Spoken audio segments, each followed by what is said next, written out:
Hi, I'm Debbie Dawkins of Washington-Centerville Public Library, and this is Great Expectations, previews of new releases from some of our favorite authors.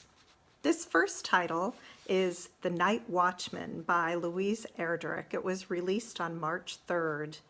In 1953, Chippewa Council Thomas Wazusk, who works as a night watchman at a factory near the Turtle Mountain Reservation in North Dakota, is deeply angered by a bill floating through Congress that will effectively deprive Native Americans of their land, their rights, and their identity. Meanwhile, high school valedictorian Patrice Parenteau resists the idea of staying on the reservation and marrying, instead doing mind-numbing work at the factory to save money for a move to Minneapolis to find older sister Vera. Based on the extraordinary life of National Book Award-winning author Louise Erdrich's grandfather, who worked as a night watchman and carried the fight against native dispossession from rural North Dakota all the way to Washington, D.C., this powerful novel explores themes of love and death with lightness and gravity, and unfolds with the elegant prose, sly humor, and depth of feeling of a master craftsman. Our next title, also released March 3rd, is by Lily King. She's also the author of Euphoria. This book is called Writers and Lovers. Blindsided by her mother's sudden death and wrecked by a recent love affair, Casey Peabody has arrived in Massachusetts in the summer of 1997 without a plan. Her mail consists of wedding invitations and final notices from debt collectors. A former child golf prodigy, she now waits tables at Harvard Square and rents a tiny moldy room at the side of a garage where she works on the novel she's been writing for 6 years. At 31, Casey is still clutching onto something nearly all her old friends have let go of, the determination to live a creative life. When she falls for 2 very different men at the same time, her world fractures even more. Casey's fight to fulfill her creative ambitions and balance the conflicting demands of art and life is challenged in ways that push her to the brink. Writers and Lovers follows Casey, a smart and achingly vulnerable protagonist, in the last days of a long youth, a time when every element of her life comes to a crisis. Written with King's trademark humor, heart, and intelligence, Writers and Lovers is a transfixing novel that explores the terrifying and exhilarating leap between the end of one phase of life and the beginning of another. This next title is called The Operator, and it was written by Gretchen Berg. It sounds really good. It was released March 10th. Nobody knows the people of Wooster, Ohio better than switchboard operator Vivian Dalton, and she'd be the first to tell you that. She calls it intuition. Her teenage daughter Charlotte calls it eavesdropping. Vivian and the other women who work at Bell on East Liberty Street connect lines and lives. They aren't supposed to listen in on conversations, but they do, and they all have opinions on what they hear, especially Vivian. Then, one cold December night, Vivian listens in on a call between snobbish Betty Miller and someone whose voice she can't quite place, and hears something shocking.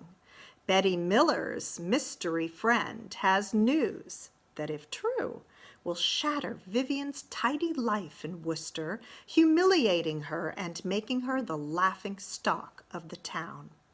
Vivian may be mortified, but she isn't going to take this lying down. She's going to get to the bottom of that rumor, get into it, get under it, poke around in the corners, find every last bit of it. She wants the truth, no matter how painful it may be. But as Vivian is about to be reminded, in a small town like Wooster, one secret usually leads to another.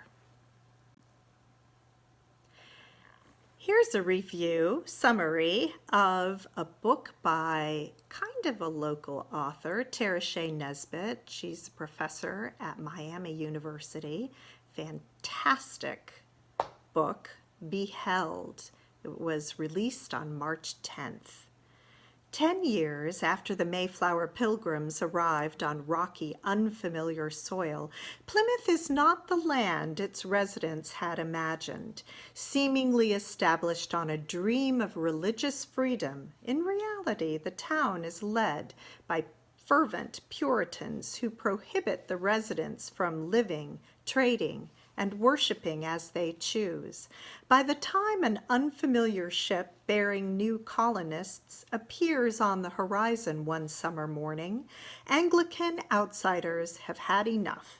With gripping immersive details and exquisite prose, Tara Shea Nesbitt reframes the story of the Pilgrims in the previously unheard voices of two women of very different status and means. Beheld is an intimate portrait of love, motherhood, and friendship that asks, whose stories get told over time, who gets believed, and subsequently, who gets punished? Here's a new one by author Chris Bojalian. He wrote Midwives, The Guest Room, The Double Bind, The Sandcastle Girls, so many wonderful, wonderful books. And something I really like about Bojalian is that at the very end of his books, a lot of times you get an aha moment that you never saw coming. Here's The Red Lotus. The first time Alexis saw Austin, it was a Saturday night, not in a bar, but in the emergency room where Alexis sutured a bullet wound in Austin's arm. 6 months later, on the brink of falling in love, they travel to Vietnam on a bike tour so that Austin can show her his passion for cycling and he can pay his respects to the place where his uncle and his father fought in the war. But as Alexis sips white wine and waits at the hotel for him to return from his solo ride, two men emerge from the tall grass, and Austin vanishes into thin air. The only clue he leaves behind is a bright yellow energy gel dropped on the road. As Alexis grapples with this bewildering loss and deals with the FBI, Austin's prickly family, and her colleagues at the hospital, Alexis uncovers a series of strange lies that force her to wonder, where did Austin go? Why did he really bring her to Vietnam? And how much danger has he left her in? Set amidst the adrenaline-fueled world of the emergency room, The Red Lotus is a global thriller about those who dedicate their lives to saving people and those who peddle death to the highest bidder. Sounds good. Here's a summary of a book, Emily Mandel's new book, actually. It was released on March 24th. And this title is The Glass Hotel. Vincent is a bartender at the Hotel Cayette, a 5-star lodging on the northernmost tip of Vancouver Island. On the night she meets Jonathan Alcides, a hooded figure scrawls a message on the lobby's glass wall. Why don't you swallow broken glass? High above Manhattan, a greater crime is committed. Alcides is running an international Ponzi scheme, moving imaginary sums of money through clients' accounts. When the financial empire collapses, it obliterates countless fortunes and devastates lives. Vincent, who had been posing as Jonathan's wife, walks away into the night. Years later, a victim of the fraud is hired to investigate a strange occurrence. A woman has seemingly vanished from the deck of a container ship between ports of call. In this captivating story of crisis and survival, Emily St. John Mandel takes readers through often hidden landscapes, campgrounds for the near homeless, underground electronica clubs, the business of international shipping, service in luxury hotels, and life in a federal prison. Rife with unexpected beauty, the Glass Hotel is a captivating portrait of greed and guilt, love and delusion, ghosts and unintended consequences, and the infinite ways we search for meaning in our lives. This next summary is about Simon the Fiddler. He was a character in author Paulette Giles' recent novel, The News of the World.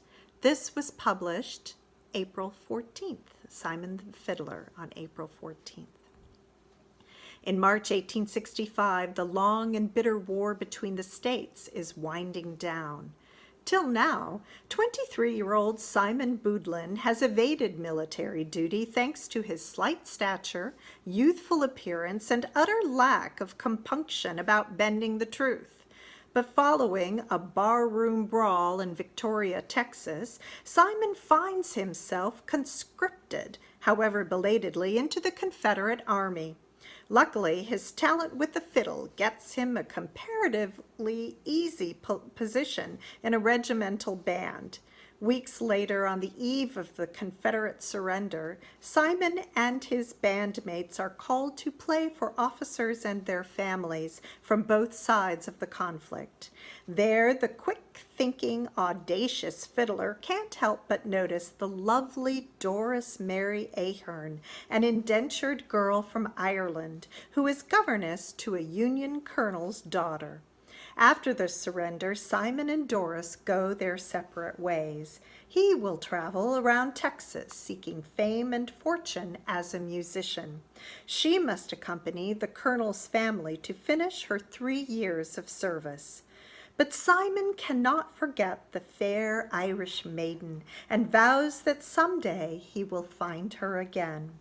Incandescent in its beauty, told in Paulette Giles' trademark, spare yet lilting style, Simon the Fiddler is a captivating, bittersweet tale of the chances a devoted man will take and the lengths he will go to fulfill his heart's yearning.